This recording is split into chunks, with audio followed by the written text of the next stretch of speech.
This is the Thom Hartmann Program. Welcome to the second hour of our program. On the line with us, our old buddy Phil Ittner, the veteran war correspondent based in Kyiv, Ukraine. You can follow his video blog over on YouTube. Just plug his name in, Philip Ittner, Philipittner, 6 letters each. And his Twitter handle is that backwards, Ittner Philip. After his old Twitter handle got hacked, be sure to follow his new one, Ittner, Phil, welcome back to the program. So how are you and how is Ukraine right now? I'm fine. Ukraine is in the midst of the counteroffensive and in the midst of a couple of other of issues that are kind of secondary and tertiary coming from that, but generally bearing up given the strain that folks are under. I'm reading op-eds that are rather concerning about how, you know, the Russian defensive positions are so heavily fortified that the Ukrainian attempts to penetrate them are leading to really large levels of Ukrainian casualties.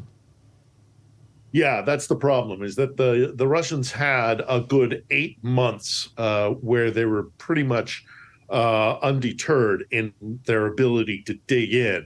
And a lot of Ukrainians are while they're still very grateful for the aid, they're also critical.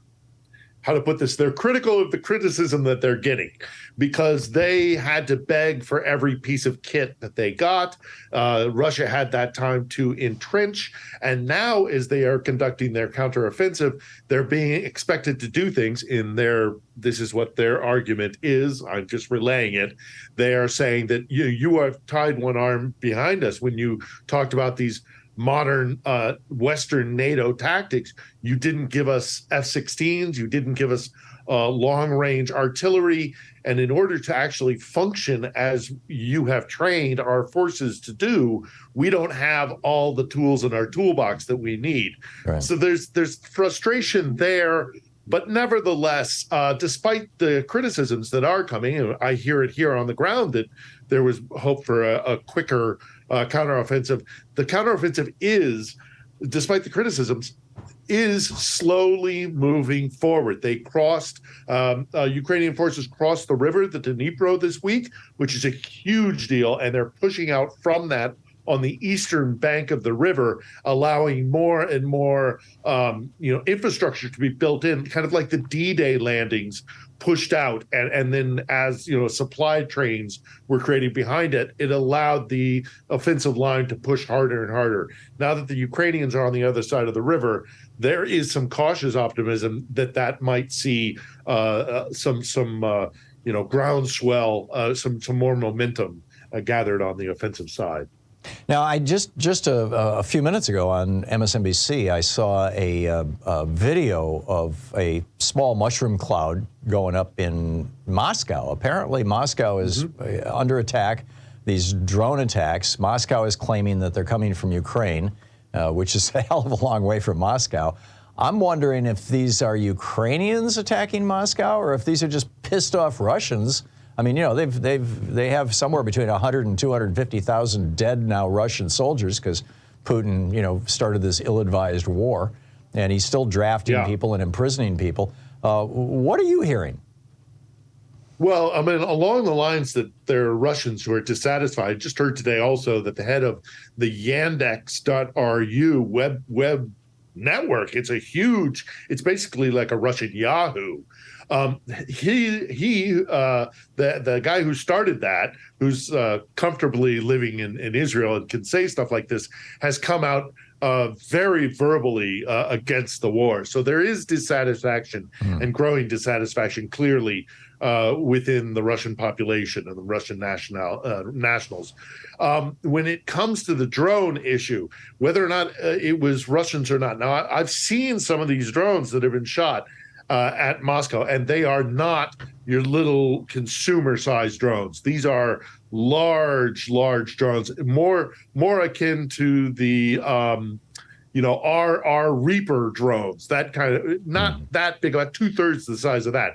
This is clearly not something that somebody built in their backyard or in their garage. So, and the Ukrainians themselves when they talk about the attacks on Moscow that have been continuing, and we've seen some really significant ones, the Ukrainians themselves have stopped even getting to the point of like, I don't know anything about it. Now they've kind of gotten to the point where it's a wink and a nudge, and it's basically admitting they did it. The Ukrainians have hit government buildings. They've hit information warfare centers, Ministry of Information headquarters. This latest explosion apparently at an optics factory, and that was a massive explosion. It must have triggered something that was held within the they probably had some kind of solvents that was or something explosive. in there. Yeah. Yeah, something to do with making optics, because this explosion was enormous. Now, all of this, Tom, contributes to breaking the contract that Vladimir Putin made with the Russian people when he ascended to power. His assertion was that the chaos of the 90s would never come again on Moscow or St. Petersburg or major Russian city streets.